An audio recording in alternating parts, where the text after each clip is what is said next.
et Jean montaient ensemble au temple à l'heure de la prière. C'était la 9e heure. Il y avait un homme boiteux de naissance qu'on portait et qu'on plaçait tous les jours à la porte du temple appelé la Belle, pour qui demanda l'aumône à ceux qui entraient dans le temple. Cet homme, voyant Pierre et Jean qui allaient y entrer, leur demanda l'aumône. Pierre, de même que Jean, fixa les yeux sur lui et dit « Regarde-nous, regarde-nous ». Et il les regardait attentivement, s'attendant à recevoir d'eux quelque chose. Alors Pierre lui dit « Je n'ai ni argent ni or, mais ce que j'ai, je te le donne au nom de Jésus-Christ de Nazareth. Lève-toi et marche. » Et le prenant par la main droite, il le fit lever. Au même instant, ses pieds et ses chevilles devinrent fermes. Alléluia. Amen. D'un saut, il fut debout et il se mit à marcher. Il entra avec eux dans le temple, marchant, sautant et louant Dieu.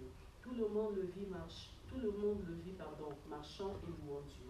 Le verset 10, il reconnaissait que c'était celui qui était assis à la belle porte du temple pour demander l'aumône, et il fut rempli d'étonnement et de surprise au sujet de ce qui lui était arrivé.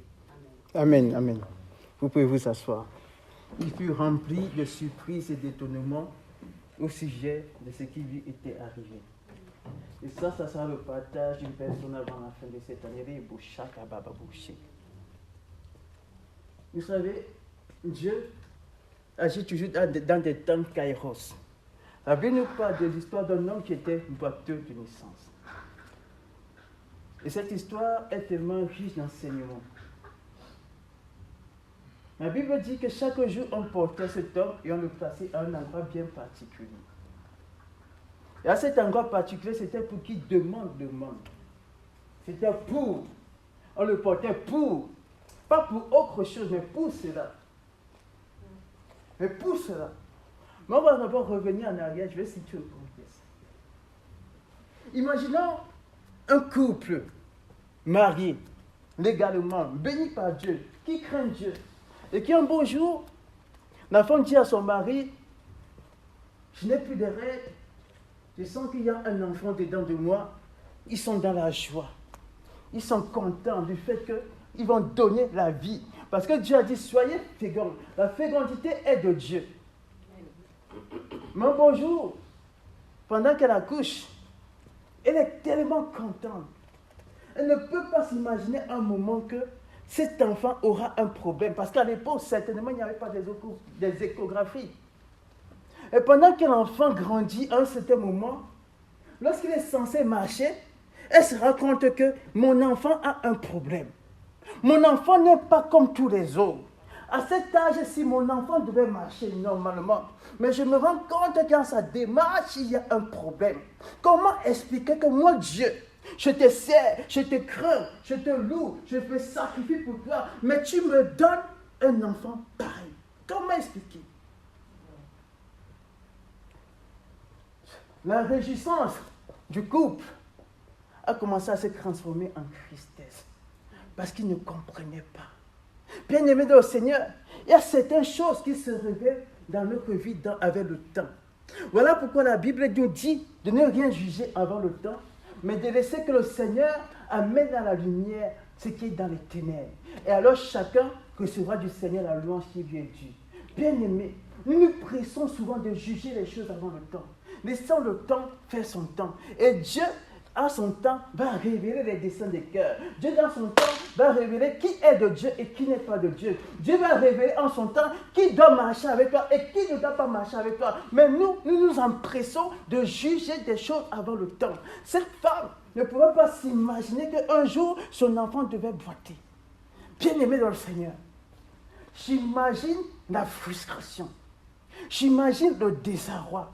J'imagine l'abattement dans ce foyer et ça fait mal de voir que ton enfant est né différent. Et certainement ces femmes, sa famille, ses connaissances qui sont arrivées, ils ont vu cet enfant dans cette situation. Certains ont commencé à dire, certainement tu as péché. Certains ont commencé à faire tout genre de diagnostic. Et ce genre de diagnostic, ça affecte encore le cœur. Ça affecte le cœur, si bien que même ce couple commence à se poser la question. Est-ce que c'est parce que j'ai ouvert une porte dans le passé? Est-ce que c'est parce que j'ai fait ceci? Est-ce que tellement de questions? Mais Seigneur, pourquoi? Tu as dit qu'il n'y a plus de condamnation pour ceux qui sont en Christ. Les choses anciennes sont passées. Mais pourquoi mon enfant est victime de cela? Bien-aimé dans le Seigneur, c'est pas facile, ce genre de choses, c'est pas facile.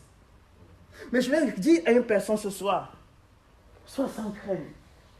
Lorsque cet aveu de naissance également avait été vu, les disciples ont posé la question à Jésus, qui a péché? Est-ce lui et ses parents? Mais Jésus a dit, ce n'est pas lui, ce n'est pas ses parents, mais c'est pour que les œuvres de Dieu soient manifestées en lui. Mon frère, ma soeur, peu importe ce que tu as, qui boite, qui est malade, qui est paralytique, sache que c'est pour la gloire de Dieu. Alors je vais t'encourager à persévérer. Je vais t'encourager à booster ta foi. Je vais t'encourager à ne pas accepter le rapport des hommes. Et parfois même on va te dire, est-ce que tu as fait ci, est-ce que tu as fait ça? Et ça va encore t'attrister. Bien aimé le Seigneur, quand une personne passe par des moments difficiles, nous n'enfonçons pas encore. Parce qu'un père, une mère qui voit son enfant souffrir, il ne va pas rester les bras croisés. Il va faire tout ce qui a son pouvoir pour que la situation change. Et malgré cela, ça n'a pas changé. Malgré les jeûnes, malgré les prières, malgré tous les offrandes, les dîmes, rien. Parce que Dieu veut se glorifier. Alléluia. Parfois, Dieu permet que certaines situations deviennent publiques. Commence à sentir, ou toi-même tu es découragé, tu pries pour les autres sont guéris, tu pries pour les autres, il y a des témoignages, tu pries pour des autres, mais pour ta propre situation, il n'y a rien. Tu pries pour le mariage des autres, les autres sont mariés, mais pour toi rien. Tu pries pour que les autres ont du travail, mais les autres ont du travail, mais toi rien. Comment expliquer ça? Comment continuer à servir Dieu avec zèle dans ce champ de cru? Mais dans ce genre de situation, Dieu regarde ton cœur. Est-ce que tu vas continuer à me servir avec zèle? Est-ce que tu vas continuer à me servir avec passion? Est-ce que tu vas continuer à me servir avec amour? Tandis que tu vois les autres, tu pries guérison, tu pries ceci, tu pries cela. Ils ont des témoignages, mais toi, on te dit que tu vis dans le péché. Mais toi, on te dit que tu vis dans ceci. Toi, on te dit que ce sont des liens générationnels. Dieu est au contrôle. Ferme les oreilles à la moquerie des hommes. Ferme les oreilles à ce que les hommes peuvent dire. Mais toi, regarde à ton Dieu. Job a dit, j'aurai recours à l'Éternel. Cet enfant a grandi. Il a vu qu'il était différent de ses frères et sœurs. Et lui-même aussi, ça a commencé à le troubler. Ça a commencé à le traumatiser. Je suis différent de mes frères et sœurs. Je suis différent des autres du quartier. Mais Seigneur, qu'est-ce que j'ai comme situation? Qu'est-ce qui se passe dans ma propre vie? Lorsqu'on ne se met pas souvent à la place des autres, nous sommes les premiers à faire des jugements, à juger. Nous ne comprenons pas les douleurs. Alors qu'ils souffrent, il vaut mieux fermer la bouche que de dire quelque chose qui va encore les enterrer davantage. La Bible dit que nous devons manifester l'amour, nous devons porter les fardeaux. Mais qu'est-ce que nous faisons? Nous sommes les premiers à enterrer, à dire des paroles qui vont encore accuser, aggraver. Qu'est-ce que tu fais pour ta situation? Est-ce que tu as vu tes médecins? Est-ce que tu penses que vu dans sa situation, il n'a pas envie de s'en sortir? Bien-aimés dans le Seigneur, apprenons à manifester de la compassion. Amen. Cet enfant a grandi. Ma Bible me dit que lorsqu'il était guéri, il avait plus de 40 ans. Imaginons le nombre d'années qu'il a été victime de cette situation. Imaginons ses parents. Imaginons lui-même comment il pourrait se sentir. Imaginons un peu ses frères et sœurs. Comment eux aussi pouvaient se sentir dans cette situation? Pendant plus de 40 ans, tu boites. Mais ce que j'aime sur Dieu, c'est qu'il a dit les ténèbres ne régneront pas toujours. Amen. La maladie ne régnera pas toujours. Amen. La paralysie ne régnera pas toujours. Cette situation ne régnera pas toujours. Ce monsieur était déjà habitué à son train quotidien. Quand on le porte, on l'amène à la porte de la belle pour qu'il demande le monde. Pour qui demande le monde. C'était déjà ça. On avait formaté son esprit, ses pensées. Que toi, dans ta situation, tu dois seulement demander le monde. Bien aimé, ne laisse pas les gens te formater. Parce que tu vaux plus que ça. Ce n'est pas parce que tu as un handicap que les gens doivent te formater pour te dire que si tu veux que je t'aide, ça doit être pour. Ne laissons personne nous formater. Parce que Dieu a pour nous des projets de paix et non de malheur. Donc chaque jour, il se réveille le matin, on le portait devant la porte de la paix, il demande le monde. Et c'est bien de donner le monde. Parce que la Bible dit quand nous prions, quand nous jeûnons, quand nous donnons le monde ce n'est pas l'offrande. Le monde, ce n'est pas l'action de grâce. Le monde, ce n'est pas la dîme. Nous devons donner le monde. C'est très beau. Voilà pourquoi ma Bible me dit que Corneille, lorsqu'il s'est revenu à lui, on a dit les prières et les aumônes. Pas les offrandes, mais les aumônes. Bien aimé, les aumônes, c'est ce que nous donnons aux nécessiteux. À ceux qui n'ont rien, à ceux qui sont démunis. Voilà pourquoi Jésus dit, si tu donnes un verre d'eau à quelqu'un qui n'a pas sa vie que tu as donné, bien aimé, nous ne laissons pas de faire du bien. Parce que tôt ou tard, nous aurons la récompense. Donc, s'il était assis à la porte de la belle, il était habitué à sa situation, il pensait qu'un jour, rien n'allait changer. Les pensées de l'homme n'est pas les pensées de Dieu. Dieu est celui qui fait concourir tout pour le bien de ses enfants. Amen. Et ce qui est curieux encore dans l'histoire, c'est que Jésus lui-même ne l'a pas guéri. Jésus ne partait-il pas dans ce temple? Jésus ne passait-il pas par là? Mais pourquoi Jésus ne l'a pas guéri? Il y a des questions qu'on peut se poser. Parce que ce monsieur avait plus de 40 ans et nous savons que Jésus est mort à 33 ans. Donc ça veut dire que de l'existence de Jésus, Jésus aurait pu le guérir. Mais Jésus ne l'a pas guéri. Il y a des situations où Dieu va te laisser encore pour que la situation sente encore bien. Il y a des situations où Dieu va permettre exprès que tu restes là. Pour que tout le monde regarde. Parce que lorsqu'il va te visiter, tout le monde aussi va voir que Dieu t'a visité. Amen. Et ça sera un sujet d'étonnement. On dira comment tu as fait ça et tu diras que c'est Dieu. Jésus était là. Jésus passait, Jésus a guéri les paralytiques, Jésus a guéri les aveugles, Jésus a guéri tout le monde. Mais pourquoi Jésus n'a pas pu guérir ces personnes? Nous allons y arriver. Alors, un jour, ma Bible me dit que Pierre et Jean montaient ensemble au temple à l'heure de la prière. Bien aimé, ils montaient ensemble à l'heure de la prière. Ça veut dire qu'au temple, il y avait une heure particulière pour la prière. Or, nous ici, dans nos assemblées, à l'heure de la prière, nous ne montons pas. Nous devons apprendre à monter ensemble à l'heure de la prière. Mon frère, ma soeur, c'est le moment de monter. C'est le moment de monter. Ne reste pas en arrière. Parce que si tu restes en arrière, tu risques de regarder les autres de loin, alors que c'est parce qu'eux, ils ont payé le prix. Ils ne sont pas plus forts que toi, ils ne sont pas plus gracieux que toi. C'est tout simplement que eux ont payé le prix et toi, tu n'as pas payé le prix. C'est à toi de payer le prix pour monter. Quand tu vois les autres monter, monte aussi. La Bible dit que Pierre et Jean montaient ensemble à l'heure de la prière. Ça veut dire qu'il y a, quand il y a des programmes de prière à l'église, des programmes en ligne, tout ça, nous devons être ensemble et monter. Mon frère, ma soeur, est-ce que nous montons ensemble dans la prière? Est-ce que nous montons ensemble dans la célébration, dans l'adoration? Ils sont montés ensemble. Une chose est sûre, Dieu n'avait pas dit à Pierre que tu vas rencontrer un boiteux devant. Il y a des choses que Dieu ne révèle pas. Il y a des choses que Dieu ne te dira pas. Mais c'est lorsque tu vas monter dans une dimension de prière, tu vas marcher, à un moment donné, tu vas sentir que ça, c'est une situation où je dois intervenir.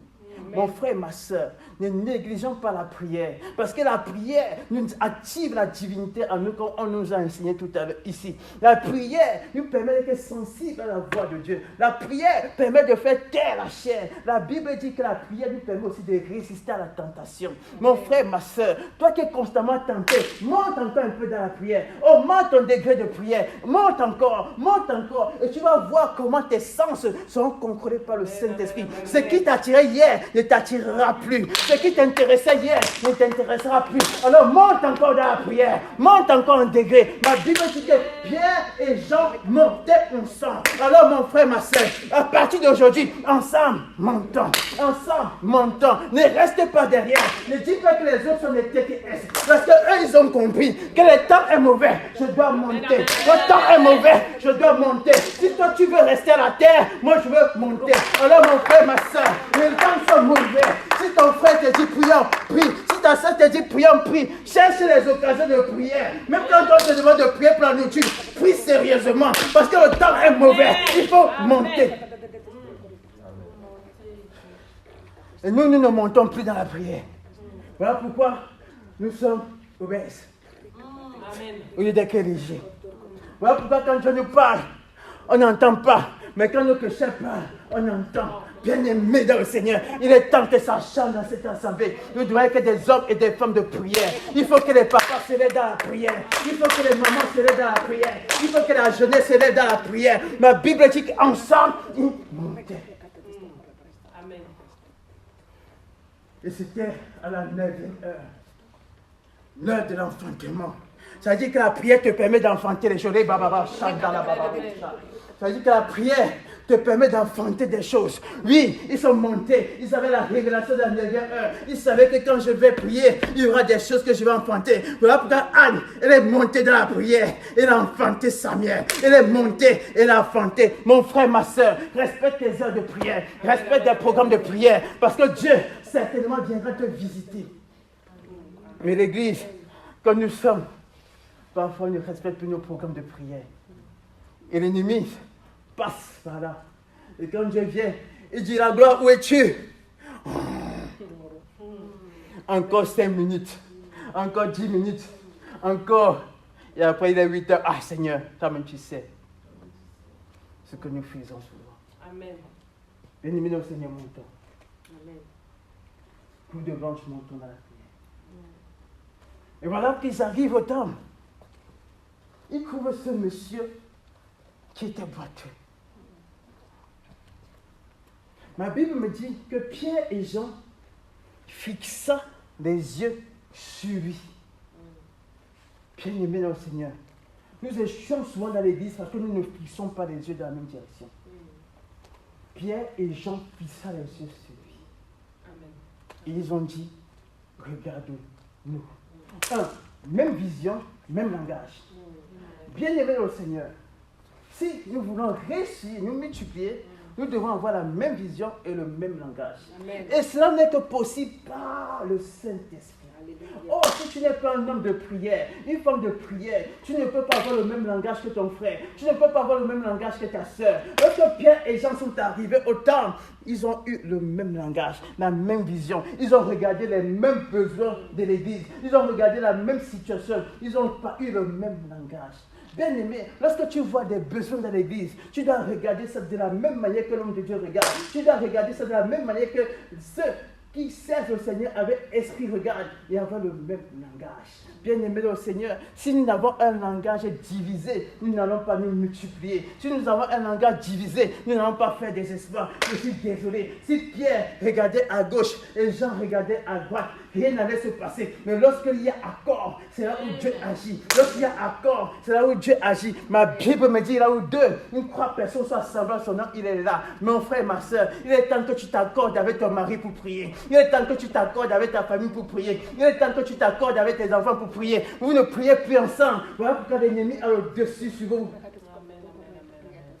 Vous devez crier intentionnellement des temps pour prier ensemble. Intentionnellement. Parce que si vous ne le faites pas intentionnellement, l'ennemi viendra dessus vous nuire. Donc, ils avaient la même vision, le même langage. Et ce qui est beau dans l'histoire, c'est que ce paralytique, lui, il était là pendant des années. Il ne savait pas ce qui se passait. Et quand Pierre dit, regarde-nous, ma Bible dit, il regardait attentivement. Pourquoi? Qu'est-ce qui s'est passé? D'habitude, Pierre et Jean passaient dans le temple. Et Pierre et Jean ne faisaient rien. Parce que l'Esprit de Dieu n'était pas encore descendu. Ça veut dire quoi? Il y a des moments où je peux être inutile dans ta vie, mais aussi des moments où je serai utile dans ta vie. Amen. Ça veut dire quoi? Il passait dans le temple. Chaque jour, il voyait ce boiteux. Certainement, il disait, ah Seigneur, si seulement j'avais le manteau, j'allais faire quelque chose, mais il ne faisait rien. Et le boiteux pouvait dire, ah, il disait qu'il marchait avec Jésus là. Regardez les disciples là, incapables de faire quelque chose. Mais il y a toujours un temps avec le Seigneur. Amen. Toujours un temps. Le jour de la Pentecôte, lorsqu'ils ont reçu l'Esprit supérieur, voilà pourquoi ils sont partis. Ma Bible dit que Pierre a dit, je n'ai ni or ni argent. Bien Pierre. Pourquoi? Parce que si Pierre avait l'argent, il allait donner. Il y a des moments où Dieu t'appauvrit, il fait que tu n'as rien pour que tu manifestes sa divinité qui est en toi. Il y a des moments où Dieu fait que tu n'as rien pour que tu sois une source de bénédiction pour les autres. Parce que si Pierre avait l'argent, il a dit, tu n'allais même pas penser à prier. Il a dit, je n'ai ni or, je n'ai ni argent, mais ce que j'ai, je te donne. Bien-aimé dans le Seigneur, ce qui m'enseigne, qu'on peut ne pas avoir des choses matérielles, mais on a des choses spirituelles. Amen. Et ce qu'on a de spirituel peut faire la différence. Amen. Alors ne néglige pas ton frère, ta soeur, parce qu'en apparence, il peut changer ta vie. Oh. Amen. Amen. Il dit, je n'ai ni or, ni argent, mais ce que j'ai, je te donne. Pierre était plus conscient de ce qu'il avait et non de ce qu'il n'avait pas. Frères et sœurs, nous échouons souvent parce que nous sommes plus conscients de ce que nous n'avons pas et non de ce que nous avons. Et parce que nous n'avons pas, nous passons notre temps à pleurer, à nous lamenter, à nous comparer. Si j'avais ci, si j'avais ça, s'il y avait des musiciens, s'il y avait de ceci, s'il y avait de ceci, alors qu'il y a des chancres, on s'en fout. Alors qu'il y a ceci, on néglige, on veut les musiciens. Contente-toi de ce que tu as ici. Dieu va envoyer les musiciens selon son cœur. Et bababa chaka. Pierre m'enseigne que les choses là, c'est pas grave. Mais ce que j'ai, je dois donner, je dois valoriser. Valorise déjà ce que tu as. Valorise les chants, valorise le protocole, valorise les. Ils sont déjà là. Ils ont peut-être des défauts, c'est pas grave, mais valorise-les. Nous passons notre temps à nous contenter des petites choses qui ne vont pas. Voilà pourquoi même ce boiteur, ce que j'aime sur ce boiteur, malgré le fait qu'il boitait, il avait des yeux pour voir, il avait une bouche pour parler, il avait des oreilles. Ça veut dire qu'il y avait d'autres choses qui fonctionnaient. Il y a des choses qui fonctionnent dans cette assemblée, mais nous nous focalisons sur ce qui ne fonctionne pas. Améliorons-nous sur ce qui fonctionne. Amplifions encore pour que ça fonctionne mieux. Ce qui ne fonctionne pas, Dieu fera grâce. Amen. Pour cela aussi. Parce que la volonté de Dieu, c'est que ce qui ne marche pas continue à finir par marcher. Cet homme était boiteux. Aujourd'hui, peut-être, toi aussi, il y a un domaine qui boite dans ta vie.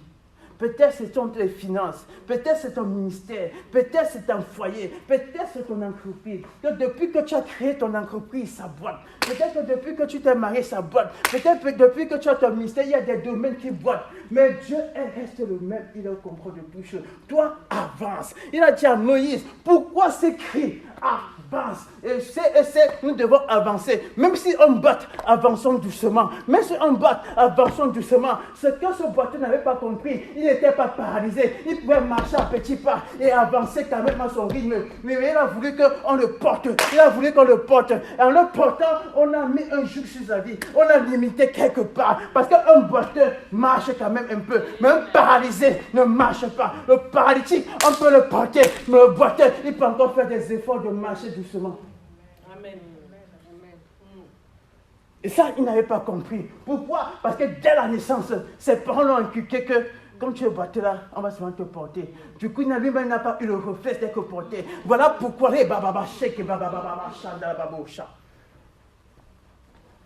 voilà pourquoi, plus tard, il s'est habitué à ça. Et on l'a conditionné à ça. Or, un boiteux, lui, c'est convenu avec moi, il marche. Même si c'est difficile, il peut s'appuyer sur une béquille. La béquille, ici, c'est l'image de Jésus.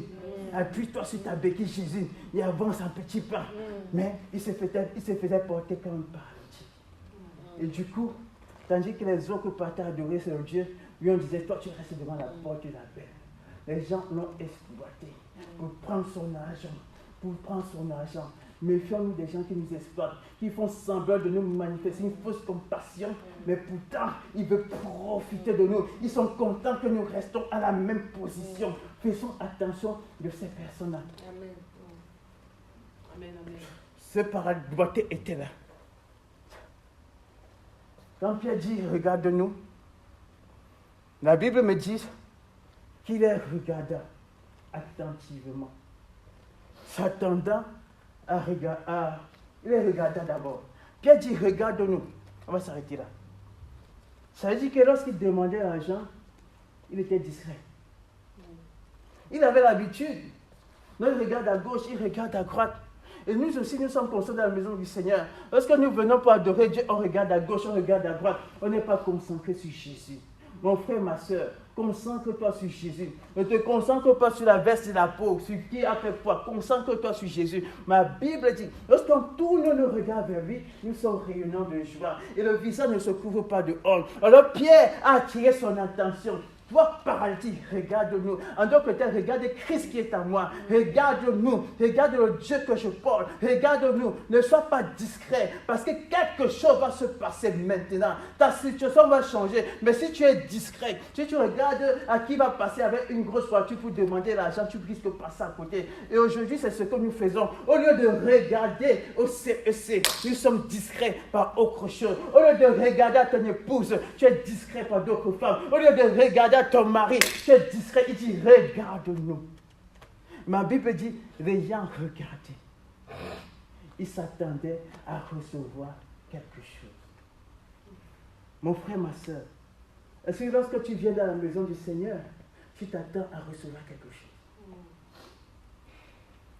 Bien-aimé, le temps est une mauvaise manie de nous faire nous habituer à la présence du Seigneur. Et nous venons plus souvent, mais nous ne nous attendons plus à rien. On ne s'attend plus à rien. On vient, c'est une routine. On vient, c'est une mécanique. On vient, on ne s'attend pas à ce que Dieu va faire là. Dieu est le Dieu qui agit à l'instant T. Dieu est le Dieu qui est capable d'agir maintenant. Mais parce que nous venons sans attente. Oh, Dieu agit là où il y a la soif. Dieu agit là où il y a les passionnés. Dieu agit là où il y a quelqu'un qui a dit aujourd'hui, c'est aujourd'hui. Tu ne passes pas sans me toucher. Mais nous venons à l'église. Parce qu'on prend l'église comme une association villageoise. Une association culturelle. Au lieu de se dire qu'on vient à la rencontre d'un grand Dieu et s'attendre à ce Dieu. Car il a dit aucune personne ne peut venir dans ma présence et ne retourner la même personne. Donc, mon frère, ma soeur, changeons notre manière de venir dans la présence du Seigneur. Attendons-nous à Dieu, car sa venue est aussi certaine que le rôle. Attendons-nous à Dieu. Ne t'attends pas à ton voisin, ne t'attends à personne d'autre. Voilà pourquoi moi j'aime Moïse. Moïse, malgré tout ce qu'il a vécu comme situation, s'attendait à Dieu et à Dieu seul. Je n'ai jamais vu Moïse aller se plaindre chez le peuple. Il s'attendait à Dieu seul. Le peuple le critiquait, le peuple faisait ceci, dur, tout raide. Mais lui parlait à son papa là-bas. Bien-aimé, allons parler à notre papa. Allons parler à notre papa. C'est lui qui a la solution à tout. Attendons-nous à Dieu. Et lorsque Moïse faisait cela, Dieu donnait toujours une instruction, une directive, une orientation. Mais parce que nous ne nous attendons plus à Dieu, mais on s'attend aux hommes, on a les orientations des hommes et non de Dieu. Mon frère, ma soeur, ce soir, tu t'attends qui? Nous nous attendons à qui? Quelle est la première personne que tu vois quand tu as un problème? Est-ce que c'est Dieu? Est-ce que c'est un homme? Tu t'attends à qui? Bien aimé, nous devons changer de mentalité. Le couple apostolique est là pour nous amener à la dimension de la statue parfaite en Christ, pour que nous devenions autonomes spirituellement. Mais si, mais de problème, tu parles d'abord te profiter sans prier. Eux aussi, ils ont des problèmes. Va d'abord prier, et puis tu vas voir l'homme de Dieu. Dieu mettra la parole dans sa bouche.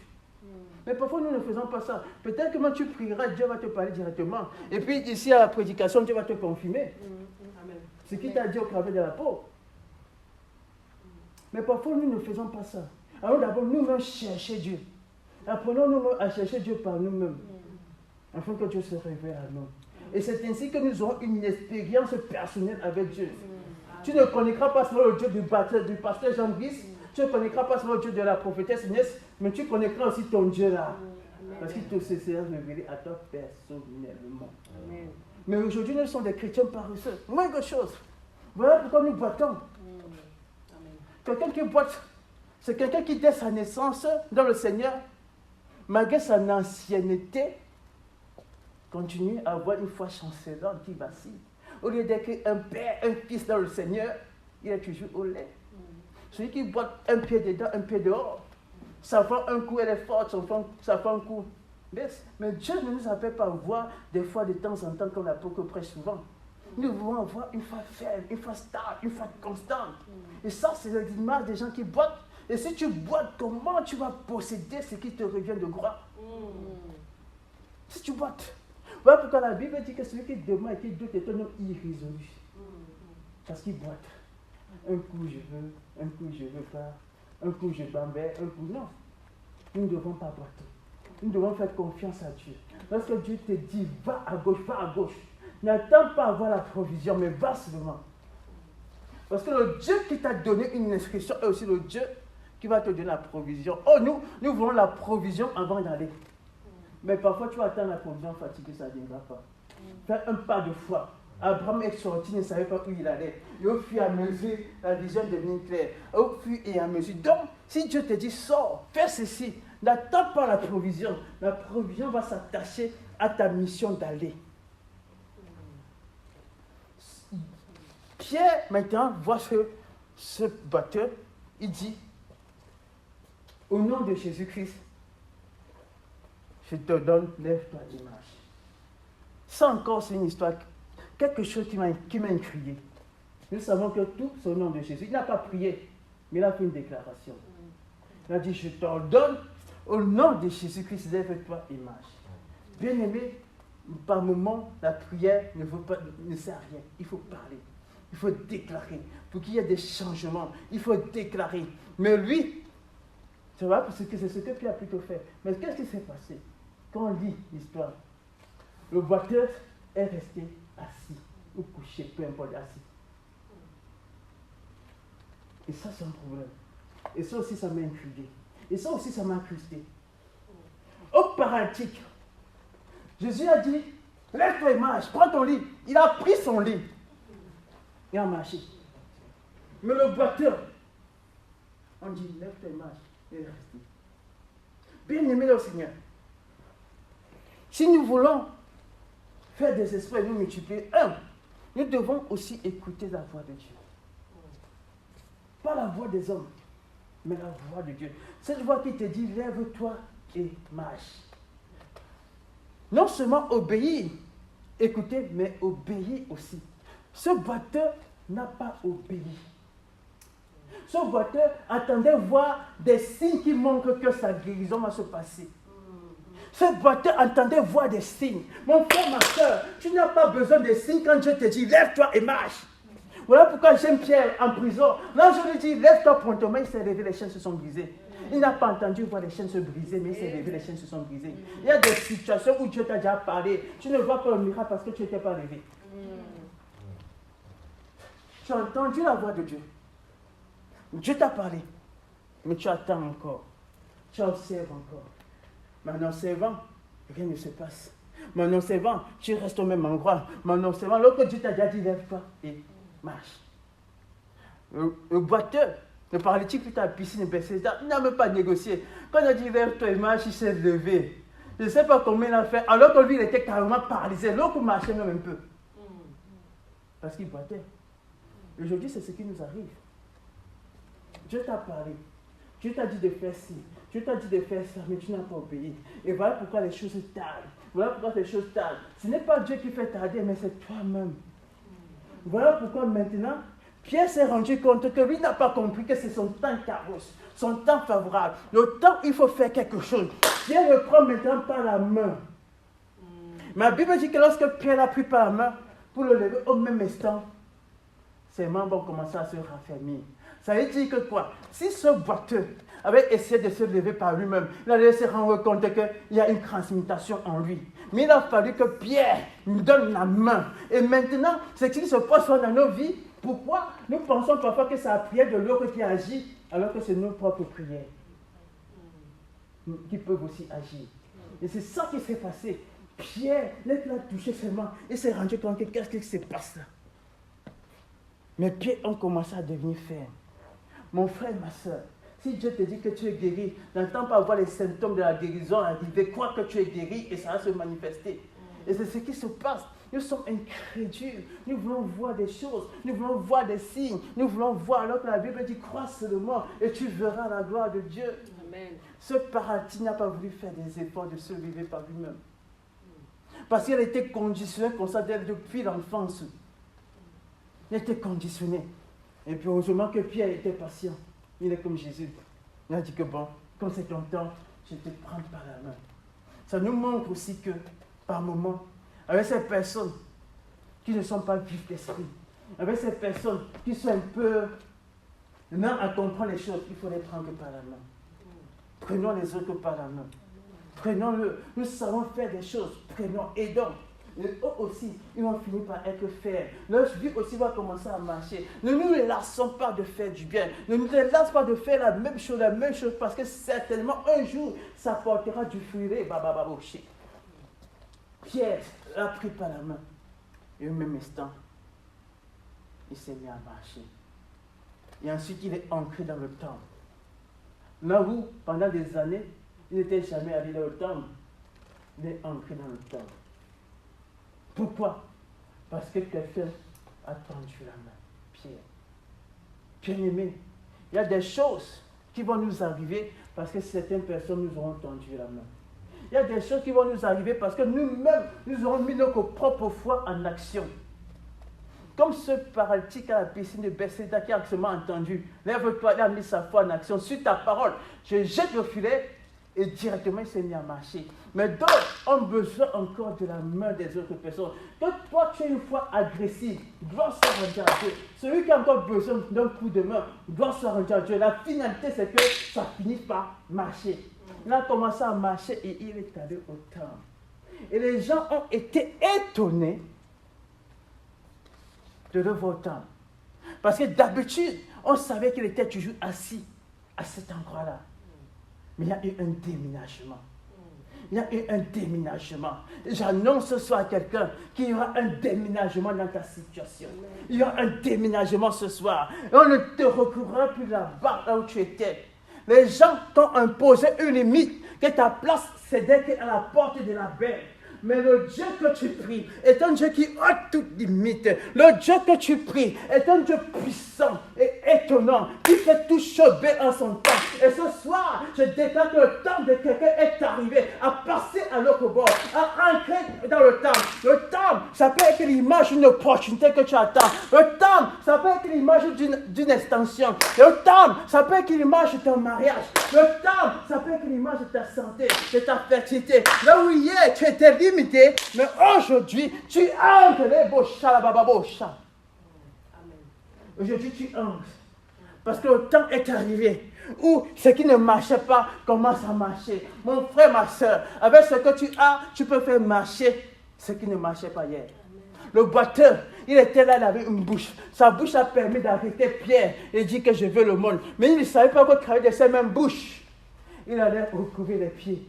Bartimée, avec sa bouche, il a retrouvé ce qu'il avait perdu la vue. Bien-aimé, avec ce que tu as, tu peux retrouver ce que tu n'as jamais, que ce que tu as perdu, mais aussi avec ce que tu as, tu peux obtenir ce que tu n'as jamais obtenu. Voilà pourquoi, frères et sœurs, ce soir, je veux nous dire de ne pas nous sous-estimer. Nous avons des choses en nous. Dieu a investi en nous. Nous sommes la pépinière de Dieu. Nous sommes la plantation de l'Éternel. Nous sommes son champ. Il a investi en nous. Et avec ce que nous avons, nous pouvons obtenir des choses. Nous pouvons récupérer ce que l'ennemi a volé. Nous pouvons obtenir ce que nous n'avons jamais obtenu par le passé. Tu as des choses, tu as une bouche, tu as une beauté, tu as de l'intelligence, tu sais prier, tu sais faire des choses. Mais cela te permettra d'obtenir la bénédiction de l'Éternel. Alors ne te décourage pas. Ne regarde pas les autres qui se moquent de toi, qui te disent chaque jour, tu es assis à la porte de la belle. Mais à la porte de la belle, il y avait un rendez-vous divin. Il y avait un rendez-vous divin. Et ce soir, là où tu es assis à ta place,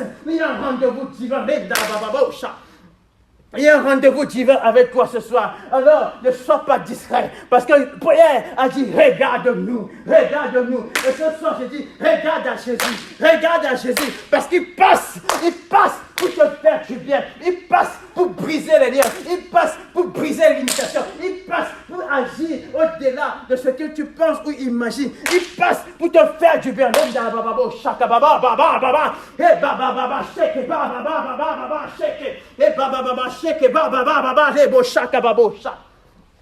Dieu passe. Parce que c'est ton temps. C'est ton temps. On ne te recouvrira plus au même endroit. Cet endroit ne te reconnaîtra plus. Là où ces hommes partaient le soir le chercher ce boiteux de naissance.